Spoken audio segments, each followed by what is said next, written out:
सरकार या प्रश्नावर नेहमीच सकारात्मक आहे।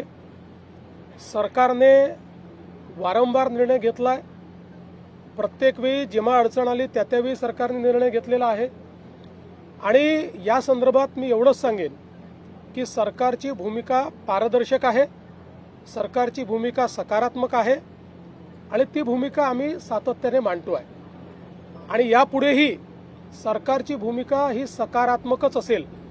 आमचं सरकार सर्व समाजाकरता सकारात्मक काम करणारं सरकार आहे।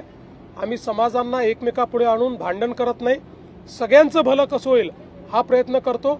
आणि विशेषतः मराठा समाजाच्या संदर्भात मी पुन्हा एकदा सांगतो, जेवढे निर्णय मी घेतले आणि शिंदे साहेबांनी घेतले एवढे इतिहासात कधी झाले नाहीत आणि पुढेही आम्ही मराठा समाजाच्या हिताचे निर्णय घेतच राहू। फक्त हे निर्णय घेत असताना देशाचं संविधान, देशाचे हायकोर्ट आणि सुप्रीम कोर्ट यांनी दिलेले निर्देश याचं मात्र पालन करावं लागेल।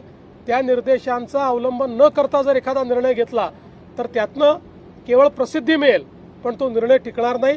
त्यामुळे संविधान आणि न्यायालयाचे निर्णय यांच्या कसोटीवर जे निर्णय आम्हाला घेता येतील त्याच्या कसोटीवर खरे ठरणारे जे निर्णय असतील ते सगळे निर्णय आम्ही घेऊ।